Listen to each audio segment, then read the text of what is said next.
Ви колись задумувались про те, що говорити це складно? Так, звичайно, ви можете посміятись, покрутити пальцем біля скроні та назвати мене дивним. Але серйозно, поставте собі це питання: чи складно вам розмовляти? Певно, більшість відповість ні, і це буде лише частково правдою, а меншість відповість так, і це також буде правдою лише частково. Бо зізнайтесь собі, велика частина тієї комунікації або соціальної взаємодії, яка супроводжує ваше щоденне життя, шаблонна. Ви розмовляєте шаблонами. Привіт, як справи, як пройшов твій день, що на роботі, як діти, як сім'я. І часто шаблонні відповіді. Все нормально, тримаюся, в сім'ї все добре, на роботі запара і так далі. Так чому вже дорослі люди говорять переважно саме так? Ті ж діти і підлітки, наприклад, відрізняються у цьому часом кардинально. У них значно менше таких шаблонів, навіть якщо вони є, то часто вони новітні або дуже локальні. Відповідь на цю загадку – економія. Свідомість, психіка й організм в цілому економлять вашу енергію. Наш мозок часто порівнюють із комп'ютером, або більш точно з центральним процесором. Звичайно, це спрощення, але воно має під собою ґрунт. Робота шаблонами – вони ж алгоритми або навіть формули. Коли ми їх ще не знаємо, спілкування, обговорення, соціальна взаємодія з іншими людьми потребує неабияких витрат енергії нашого організму. Якщо конкретно мовленнєвого апарату, центральної нервової системи, інколи навіть виділення додаткових умовних гормональних сумішей клітинами через частково або повністю незнайому ситуацію. Для нас розмова – це темний ліс, який ще треба пройти. Пізніше, коли ми вже знаємо найкоротший шлях, стежку, ми йдемо саме нею. Знайомою дорогою найменшого так званого опору та найменшої витрати енергії, шляхом найменшого спротиву організму. Так легше і надійніше, так економніше. Це полегшує нам життя. Проте іноді може призвести до погіршення адаптації людини у разі зміни соціального середовища або деградації соціального середовища, в якому проживає людина. І це лише одна з проблем сучасної комунікації, яка часто залишається поза увагою багатьох людей та яку можна обговорити. Заінтригував? Добре. Нагадую, вподобайка, комент, підписка. Якщо є індивідуальні питання, на які хочете відповідь, Patreon. Далі без зволікань. Розбираємо глобальну і локальну проблематику соціальної комунікації. Базова комунікація. Пам'ятаєте, у матеріалі «Психологія мови» ми розглядали таке визначне явище людської цивілізації, як символ. Багато хто недооцінює його, називаючи першим визначним винаходом колесо чи видобування вогню. Між іншим, саме символ в його широкому сенсі став провідником нашої цивілізації до сьогоденної технологічної ери. Придивіться до того, що супроводжує кожний ваш день. Символи скрізь. Ви просинаєтесь і дивитесь у смартфон, де позначки символи застосунків є беззаперечними лідерами у передачі інформації. Ви виходите на зупинку, щоб громадський транспорт довіз вас до роботи, і всюди бачите символи правил дорожнього руху. А якщо у вас є власна машина, ви бачите піктограми на приладовій панелі вашої ластівки ще раніше, і вони теж надають вам інформацію про кількість палива, справність двигуна і так далі. На роботі ви бачите нумерацію кабінетів, знаючи, що перша цифра за традицією символізації – це поверх, а вже 2 чи 3 наступні – порядок підрахунку приміщень на поверху. І цей список можна продовжувати безкінечно. Символи – універсальне явище, яке беззаперечно закладає вам у голову асоціації та забезпечує вас інформацією навіть тоді, коли вона вам не потрібна. І саме символи є фундаментом такого поняття, як соціальна комунікація. Якщо брати широке трактування, соціальна комунікація – це будь-яка суспільна взаємодія між людьми чи іншими соціальними конструктами. Привіт, штучний інтелект. Привіт, людисько.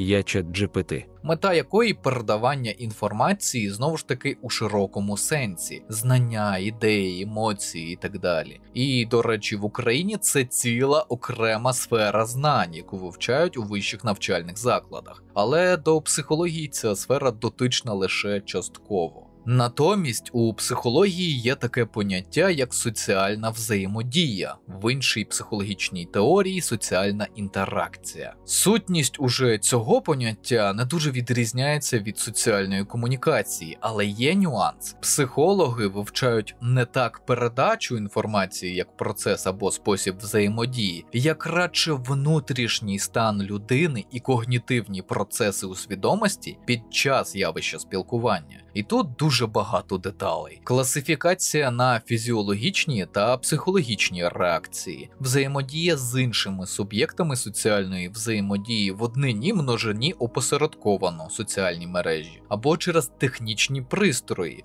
рація, закодовані повідомлення тощо, ступінь реакції і контролю емоцій, залучення вербальних інструментів взаємодії, мовленнєвий апарат, чи невербальних пальці руки, способи передачі інформації за доступністю, розмова, письмо, жестова мова і так далі. І, звичайно, багато іншого теоретичного матеріалу. Це все поверхнево, бо, зізнаюся, мені самому не дуже хотілося б слухати теорію у такому матеріалі. Більшість глядачів мого каналу і так це все знають, хоча б на початковому рівні з інших матеріалів. І ще одне. Не буду тут наводити купу інфоджерел, графіків, якісь відомі експерименти у цій сфері і так далі. Бо, по-перше, воно нафіг нікому не всралось, і тільки відволікатиме вас від дійсно важливих тез. Наприклад, от вам теоретична табличка розподілення соціальних стосунків. Вона вам нічого не скаже, але на звичайний переказ того, що вона позначає, мені б знадобилось, хвилин 15 хронометражу. Безглуздо і немає ніякого практичного сенсу. Якщо глядач, звичайно, не студент факультету психології, і то спірно. По-друге, вже набридло бачити у рекомендаціях так званих популяризаторів психології, які просто прочитали книжку якогось західного автора і переказують її з купою монтажу і пафосними ремарками, бо більше нічого не можуть, не хочуть запропонувати своїй аудиторії. Водночас тут вам даю багато з практичної психології, знання якої, нагадую, можна отримати лише якщо людина працювала у цій сфері, а не отримала диплом і, так би мовити, консультує 2-3 людини на рік. А нам час переходити до дійсно цікавих підтем. Реальна комунікація. Будь-яка реальна комунікація починається з питання, з ким комунікуємо. І це дуже важливо, бо певні категорії людей вважають, що їм суспільство взагалі не потрібне. Вони чудово можуть жити наодинці з собою. Але це не зовсім так. Ми з вами соціальні тварини, і ключове тут саме соціальні. Бо як вид ми еволюціонували саме групами, племенами, а пізніше народами. Якщо ми не вдаримо один по одному ядеркою, то наступний етап нашої еволюції як виду всепланетний. Тож глобалізація як явище нас до цього активно веде. І успішними індивідами ми стаємо лише у групах. Саме завдяки соціальній направленості нашої природи. Ми, за рідкісним винятком психічних особливостей хронічних психічних розладів, наодинці без інших людей деградуємо. Тому нам потрібно розуміти деякі особливості комунікації, яких в дитинстві вас, як і мене в минулому, ніхто не вчив. І перший пункт реальної комунікації, який ми згадували вище, який слід розглянути – економія енергії та спілкування алгоритмами. Аналогія. Сподіваюсь, усі ви грали хоча б у таку штуку, як 3 в ряд.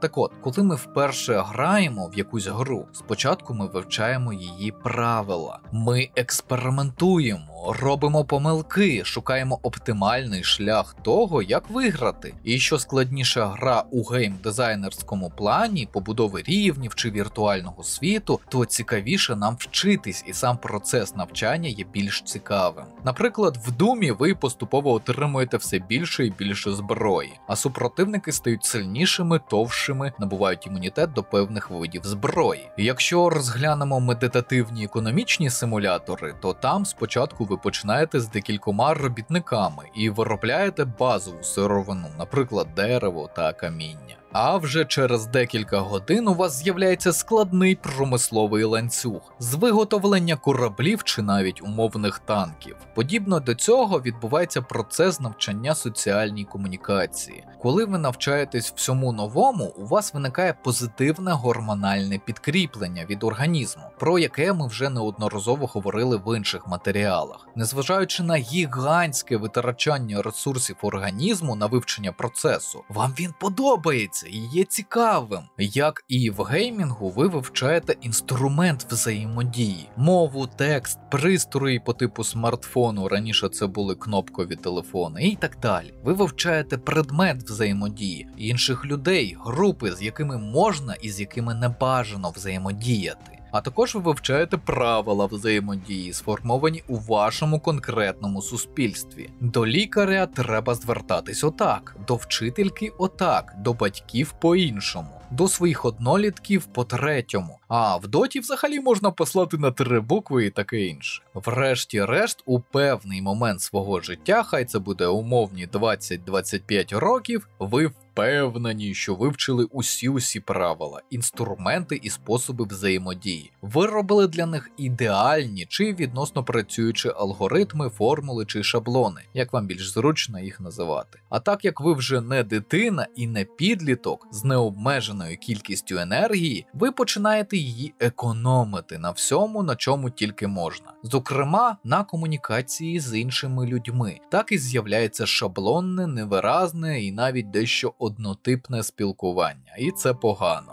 Пояснюю чому. Якщо абсолютна більшість ваших соціальних комунікацій саме шаблонна, алгоритмічна, ви втрачаєте те саме своє визначення нашого спільного виду – соціальна тварина. Ви більше не живете повноцінним життям, банально ви стагнуєте, а з часом деградуєте. Так, у короткій перспективі ви економите енергію, залишаючи її на роботу, навчання, хобі, сім'ю, ескапізм, будь-що, що не вимагає активної соціальної взаємодії з іншими людьми.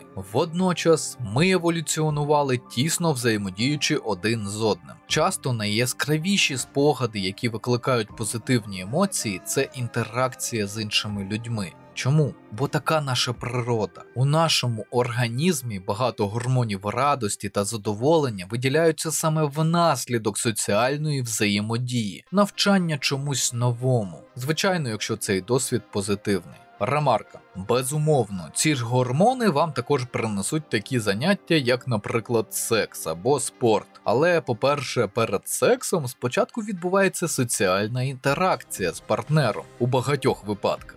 Це фундаментальна річ. А в спорті це навчання самим вправам чи вивчення правил спортивної гри, тобто вони частково стосуються вищеназваних явищ. А по-друге, секс і спорт здебільшого самі собою не дають стабільний постійний потік гормонів. А це для нашого організму важливо, так як і регулярно їсти чи пити воду. Повертаємось до спілкування з іншим. Якщо людина відрізала себе від цього створенням алгоритму «Привіт, як справи?» та нічого, все нормально. До того ж ще й змусила себе повірити, що в житті немає з ким цікаво поспілкуватись, так буває навіть таке. Це фініш. Далі тільки вниз. Водночас я не закликаю вас взагалі забути про шаблони спілкування і не використовувати їх. Ні, це зайві витрати ресурсу. Але у вашому житті повинні регулярно з'являтись нові контакти, цікаві розмови, соціальна взаємодія, задля якої ви можете хоча б ненадовго кинути звичну буденність життя. Дуже пощастить, якщо основним таким індивідом взаємодії буде ваш партнер, з яким завжди можна отримати чергову дозу гормонів, яку нам забезпечує наш організм за успішну соціальну інтеракцію. Зрозуміло, це так само сприятиме і вашим стосункам. Якщо ж ні, завжди можна знайти нових цікавих співрозмовників. До другої важливої підтеми реальної комунікації мене спрямував патрон у нашому спілкуванні під попередніми матеріалами. Так от, наша комунікація з іншими людьми не завжди приємна. У цілому більшість комунікацій завдяки алгоритмам стають утилітарно-нейтральними, особливо якщо ми говоримо про роботу, а деякі із взаємодій стають негативними, особливо якщо зачіпають наші морально-ціннісні орієнтири. Тоді діалог перетворюється на справжню битву, яка іноді призводить до психологічних наслідків у формі, наприклад, гострого стресу, невдоволення, інколи фіксації на думці. От він падло. Треба було йому показати, де раки зимують. Нічого, наступного разу хай начувається. Чи щось на кшталт. І от ми з вами підходимо до розмовна дуель як вид комунікації. Є такий досить старий, але мудрий вираз. У різних інтерпретаціях він звучить по-різному, проте можемо узагальнити його якось так. Пізнай свого супротивника і половина перемоги у тебе в кармані. Деколи цю фразу перекручують і застерігають, кажучи, що у процесі пізнання свого супротивника можеш стати як він. Проте у реальності це не дуже актуально. До того ж, задля вивчення іншого індивіда і перейняття його ролі на себе працюють різні частини мозку і відбуваються різні когнітивні процеси. Тобто, щоб стати таким, як твій ворог, потрібно як мінімум схильність до такого і бажання в лапках перевтілитись в іншу людину, але це вже лірика. Спершу базові правила. Вам слід розуміти, що будь-яка вербальна дуель – це витрати вашої енергії, а також психологічного ресурсу. Не кажучи вже про те, що вербальна дуель може обернутися фактичною із застосуванням кулаків. Тому перед так званою дуеллю краще все ж таки звертатися до своєї свідомості і ставити собі декілька запитань. А саме, навіщо вам ця умовна сварка? Чи варта вона внутрішніх затрат організму? Яку кінцеву ціль ви бачите перед собою? І, звичайно, чи готові ви до того, що абсолютно все може піти не за планом? Якщо ви не можете упевнено відповісти хоча б на 2 з цих 4 питань, у абсолютній більшості випадків ця соціальна комунікація вам потрібна приблизно так само, як козі баян. Вона залишить у вас неприємний психологічний досвід, інколи навіть може стати причиною тих самих спогадів, які будуть нав'язливо з'являтись перед сном або призвести до фрустрації та інсомнії. Колись пізніше поговоримо про хворобливі і нав'язливі психічні та психологічні фіксації більш розгорнуто. Водночас, якщо ви у гармонії зі своєю свідомістю, а також морально і, можливо, якщо все вийде з-під контролю, фізично готові набити пику опоненту, більш уважно треба звернути увагу на 2 речі – спосіб і мета. Досить очевидним є те, що багато людей вважає, що критично важливими індикаторами для розмовної дуелі є інтелект і знання, як казали у моїй молодості, міцна загальна освіта. Тому, можливо, здивую вас своїм твердженням, але це не так. Забудьте про ораторське мистецтво, софістику, демагогію, дискусійні клуби та реп-батли. Це діє за певних обставин чи наявності чіткого контролюючого органу. Те, як я свого часу виступав у судах, і реальні сварки чи умовно інтелігентні розмови на підвищених тонах – абсолютно різні речі. У вас немає рефері чи протоколу сварки. Є умовні обмеження неписаного суспільного договору, однак на них також не варто покладатися. І те, що саме можна вважати перемогою, теж предмет багатьох дискусій. Зазвичай, якщо вже потрапляєте в перепалку, основною вашою ціллю повинен бути не опонент, а можливі глядачі. Наприклад, під час вербальної дуелі на політичну тему. Здебільшого ви не зможете змінити погляди умовного візаві ні на йоту, бо цілком ймовірно ви обидва радикальні представники електорату своїх політичних сил. Поміркований електорат не буде у маршрутці, магазині або черзі до лікаря сперечатись, який президент був ефективний, а який красивий і коли жилось краще. І ви повинні тримати це це в голові протягом суперечки, і навіть тоді, коли вона вже завершиться. Якщо у вас немає чіткої мети вербальної дуелі, єдине позитивне, що ви можете отримати, трохи гормонів типу адреналіну чи норадреналіну. І чи варте воно того, вирішувати саме вам. А тепер про спосіб. Це теж дуже важлива частина формули успіху. І залежить це від того, як далеко ви готові піти у нанесенні психологічної шкоди супротивнику. Ви можете залишитись цивілізованим опонентом і давити інтелектом, логікою, але зазвичай це програшний варіант. Бо сюрприз – більшість людей схильні до простих рішень та магічного мислення. А можете увімкнути Full BCR мод, тобто робити вигляд, що от-от готові вдарити. Зазвичай саме використання золотої середини лишає за вами як поле бою, так і психологічний ресурс. Основним критерієм вербальної дуелі повинен, як не дивно, бути час. Бо це зазвичай не марафон, а спринт. Перетримаєте, отримаєте нервове виснаження і зайвий негативний стрес. Тому швидкість – ваш друг. Аргументи повинні бити у вразливі місця. Якщо ви знаєте людину хоч трошки, то підказувати не бачу сенсу. Якщо людина не знайома, майте універсальні заготовки. Такі, які можуть викликати в опонента ступор і дати вам час на додатковий аналіз суперечки. Якщо треба, застосовуйте їх швидко, підряд, давлячи морально. Так супротивник може взагалі втратити будь-яку волю до перемоги на самому старті, думаючи, що виглядає бовдуром. Будьте дуже уважні щодо одного критичного моменту – намагання опонента змінити тему розмови. Саме в цей час він найбільш уразливий і готовий до вербальної капітуляції. Або фрази «Ой, все, заїбав, не хочу про це говорити».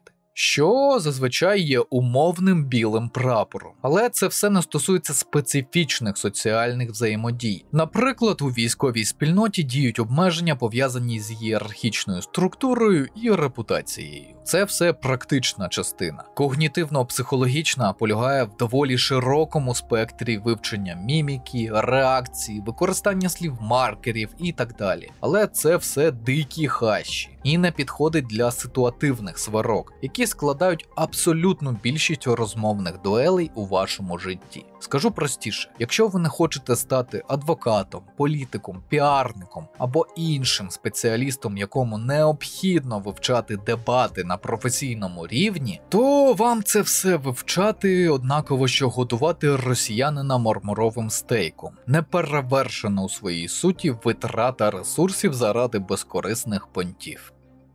Інтернет-комунікація.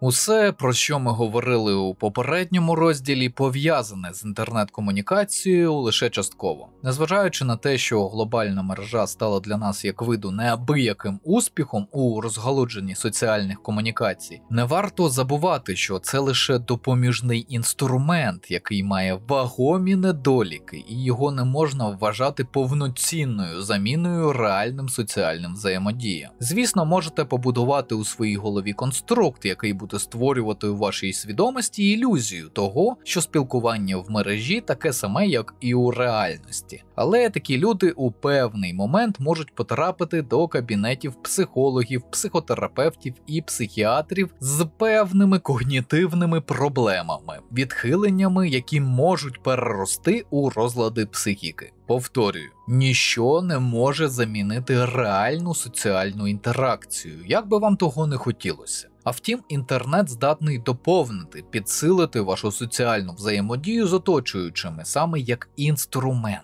Безумовно, треба відразу розказати про позитивні аспекти інтернет-комунікації. Віртуальна взаємодія найкраще допомагає у декількох категоріях. По-перше, у гуртуванні. Були колись на рок-концертах чи схожих заходах, відчули там нереальну ейфорію, наче ви одне ціле із залом і музикантами на сцені. Так от, подібні штуки у нас ще від пращурів, які перед полюванням на мамонта чи у ближчі до нас часи рейду на ворога на чайках у часи Запорізької Січі здійснювали різноманітні соціальні ритуали згуртування. Психологічне єднання, яке забезпечує прилив сил, підсилює психологічний ресурс перед випробуванням. Цьому ще приписували паранормальні властивості, немов самі боги дають цю силу. Але все, звичайно, більш банально. Це питання тої самої соціальної тварини, де соціо виходить на передній план, витісняючи тваринне. Гуртування багатьох заради спільної мети вищої за будь-яку індивідуальність. Звичайно, тепер таке знайти можна рідко. Маю на увазі цей прилив психологічного ресурсу та єднання. Але порційно інтернет-гуртування з однодумцями таке може дати. І це за умови регулярного підкріплення посилює фундамент особистості і пластичність психіки у довгостроковій перспективі. Другий позитивний момент інтернет-комунікацій – це розширення соціальних зв'язків до безкінченності. От подобається вам дуже специфічне явище, наприклад, рольові ігри про історичний період вікторіанської доби, і де ви знайдете у Черкасах однодумців, може декілька людей. А хотілося б десятки чи сотні. Або ви з маленького населеного пункту, і у вас якісь специфічні критерії для майбутнього партнера, під які не підходить жоден індивід з вашого місця проживання. А тут вибір величезний. Третій позитивний момент – розширення можливості вчитись новому. Дещо раніше і в інших матеріалах казав, вчитись новому завжди гарно, бо це продовжує ваше життя через гормональне підсилення. Інтернет надає можливість майже безкоштовно навчитись безліч хобі, навичок для підробітку або навіть для роботи. І на цьому, напевно, однозначно позитивні моменти закінчуються. Якщо так не думаєте, пишіть інші позитивні аспекти в коментарях. І в гру вступають або нейтральні моменти, або загалом негативні. Усі знають про фейки та подібне лайно. У нас нещодавно був матеріал на цю тему – гібридна війна онлайн. Тому переходимо до більш складних прикладів. Перший приклад – дуже розповсюджений прийом, який дуже любить застосовувати русня і пропагандисти. Так званий підвид гумору – метагумор. Сутність у тому, що коли людина каже фігню і додає загадкову посмішку, або просто віщає якусь маячню, про яку пізніше вона може сказати. «О, так це був метагумор. Ви не зрозуміли? А так ви ж тупі. Я класно жартую про будь-що, навіть про голод, смерть і геноцид. Тупі моралфаги». Що? Так, зараз. Схоже, в нас прямий ефір зі сходу України. Так, Степан Бандера, пілот бомбардувальника Б-52, який був отриманий по ленд-лізу від масонів США, прямо зараз заходить на ціль. А саме 5 мільйонів дітей Донбасу. Бомби начинені гей-мікробами ЛГБТ-спільноти ілюмінатів. Дякую, дуже дякую, гей-лобі. До речі, це вже ювілейний 500-й бойовий виліт Бандери. Оце гумор. Тупий, але гумор. У його структурі одна важлива деталь, якої немає так званий метагумор. Структура жарту, яка перекручує реальність до абсурду, більшою або меншою мірою. Жарт не можна сплутати з реальним монологом або діалогом. Винятки – це пранки, але це окремий жанр. Жарти мають гіперболізацію. Жарт має послідовність і структуру. Гумор може зрозуміти цільова аудиторія. Якщо твій жарт або намагання пожартувати не бачить абсолютна більшість, коли він розказаний до кінця, одне з двох. Або ти хуйовий комік, або це з самого початку не жарт і ти обісрався. Третього немає. Дуже актуальним так званий мета-гумор у росіянців став якраз після появи терміна «зелені чоловічки». Тобто в дійсності гумор, на їх думку, полягає в тому, що всі знають, що вони коять воєнні злочини, але всі будуть робити вигляд, що так і треба. І де тут жарт, вловити можуть тільки люди з абсолютно атрофованим моральним компасом. Ну, ви в курсі, свобода – це рабство, незнання – сила і так далі. У нас на каналі був ролик про антиутопію 1984 Орвела і порівняння тоталітарних режимів із сучасною Росією. Другий приклад – свідоме викривлення комунікацій, коли вам намагаються надати інформацію, яка схожа на таку, що відповідає причинно-наслідковим зв'язкам. Але насправді такою не є. Розглянемо два споріднені приклади – Чорнобильська катастрофа на АЕС і нещодавня трагедія землетрус в Туреччині. Що їх поєднує? Корупція, непрофесіоналізм і помилки влади. І в СРСР, і в Туреччині можна було запобігти цим випадкам. Втім, екоактивісти на зарплаті Кремля чи просто корисні дурні будуть в інтернеті писати, що у випадку Чорнобиля, виявляється, винна була не влада, а саме атомна енергетика як явище, бо вона небезпечна. Згідно з їхньою логікою, нам тоді не треба будувати великі багатоквартирні будинки і хмарочоси, бо вони ж небезпечні, можуть скластися при невеличкому поштовху тектонічних плит. І нічого, що, наприклад, у цьому турецькому місті Ерзінь майже ніхто не постраждав і не впала жодна будівля. Зараз мережею розноситься інформація, що це через чесного мера-господарника, який набрав хабарі за дозвіл на будівництво з економією на матеріалах. Але це лише часткова правда. Бо конкретно в цьому місті цей мер лише з 2019 року. І, звісно, багато споруд були побудовані не за його каденції. Так в чому ж фішка? У політичній конкуренції, демократії. Це місто є одним з найбільш політизованих і конкурентно складних. Тому політичні опоненти уважно слідкують за тим, щоб нинішня влада не брала хабарі на таких от оборудках. Бо наступного строку це допоможе аутсайдерам отримати більшість голосів виборців. Отак легко спростовується легенда про потужних хазяйственників на користь демократичних інститутів змінності влади. Треба тільки копнути. Більшість викривлень комунікації побудовані саме на таких прикладах, де люди не будуть копати глибше заголовка і першого абзацу. Фактично, це складний підвид фейку, бо працює не з брехнею, а з напівправдою, яка стає нікчемною, якщо розібратися. Тепер приклад ближчий до наших реалій, навіть два. Перший нещодавній. Наш, якщо так можна сказати, блогер Раміна бере інтерв'ю у вагнерівця, де він розповідає, що він теж людина, його змусили, усе не так однозначно. Водночас вона заглядає йому до рота. Ніхто ж не буде сперечатися, що росіяни люди. Біологічно. Чи так це в інших аспектах? Думаю, ви відповісте самі в коментарях. Другий приклад. 24 лютого 2022 року. Повідомлення депутата Василевської Смаглюк. Уважно прочитайте. Ті, хто слідкував за діяльністю депутатки до цього, найімовірніше не повірили ані слову. Але інші, менш обізнані, можна тільки здогадуватись, скільки людей були скалічені або померли, повіривши їй. Це щодо питання, чому ми, прості люди, маємо цікавитись політикою і політичною комунікацією. Бо як мінімум це впливає на наше життя. Проблеми не пов'язані з комунікацією.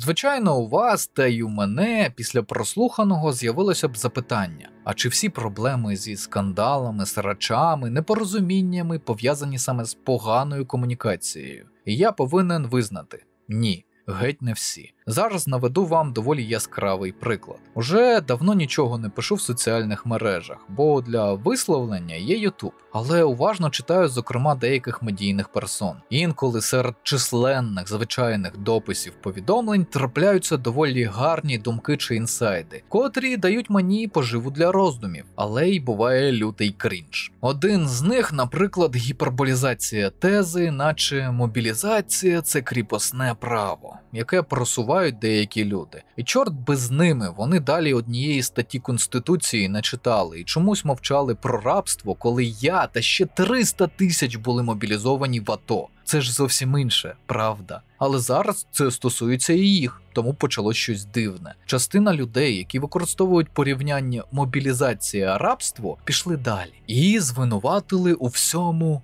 жінок. Так, це вони у всьому винні, бо їх то не мобілізують. Насправді мобілізують. І навіть не випускають за кордон. Але в основному лікарів і критичні військові спеціалізації. Але who the fuck cares? Проте певні представники цієї категорії, яка обвинувачує жінок, запропонували справді офігенний і геніальний вихід. Усіх жінок треба примусово запліднювати.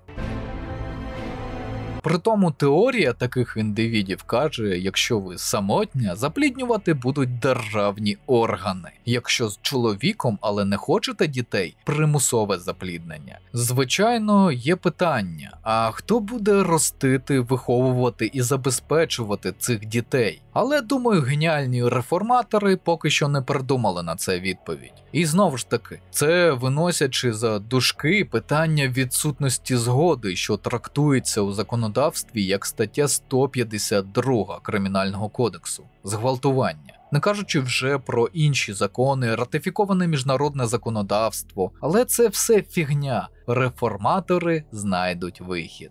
Треба показувати табличку сарказм. Чи й так зрозуміло, наскільки це хворі і збочені ідеї? І ні, я не якось там погано їх зрозумів. Саме це хотів сказати автор і ті, хто його підтримує. Так, там були ті, хто його підтримує. Це все просто опирається на те, що їм не подобається, що всі жінки можуть виїхати, а чоловіки – ні. Підказка – не всі, а тільки не військово зобов'язані. Додам ще одне. Це ж не одна така унікальна категорія. Є ще так звані деякі українські і не зовсім українські радикальні феміністки. Вони висловлюються приблизно так.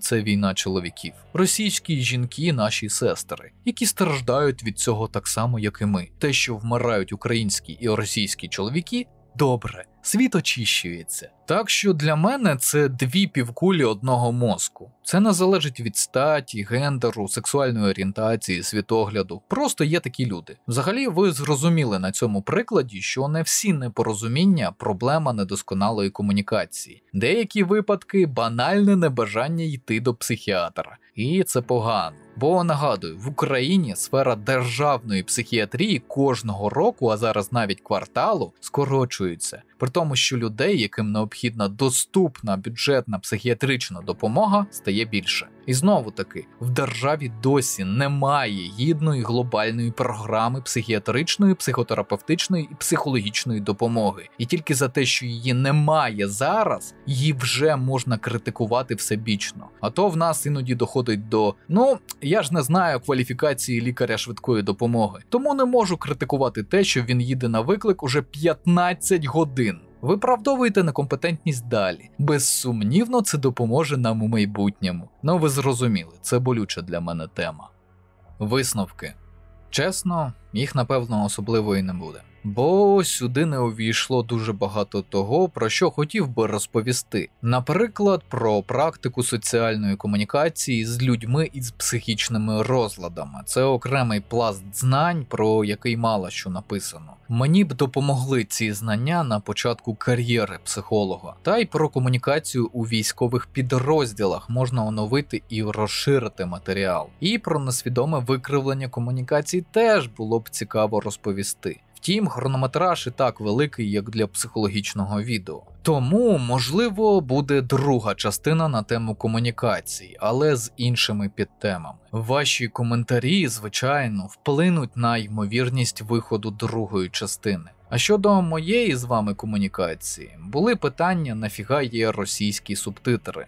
По-перше, мені подобається, як воно горить. А по-друге, ще з першого матеріалу українською казав наші союзники з інших країн. Поки що для них, хто не знає українську, є два види субтитрів – російський і англійський. Для наших співгромадян, які через це ображаються, ми повинні докладати зусиль по українізації союзників. Наша реальність така, що багато людей з того ж азійського регіону, країн Балтії, нас підтримують, але не знають мови. Тому ми можемо дати їм можливість вивчити нашу мову спілкування. Якщо ви цього не розумієте чи не приймаєте, це ваше право. Вас тут ніхто не тримає і не змушує дивитись. Така, на жаль, реальність. Носіїв російської мови в світі більше. Тому, якщо є можливість, ми повинні відвертати їх від Росії, надаючи натомість нашу мову. І я закликаю вас робити так само. Своїх знайомих не з Росії, але які знають тільки російську, навчати української мови. Через росіянську, німецьку, англійську, інші мови, які ви тільки знаєте. Це питання нашого майбутнього.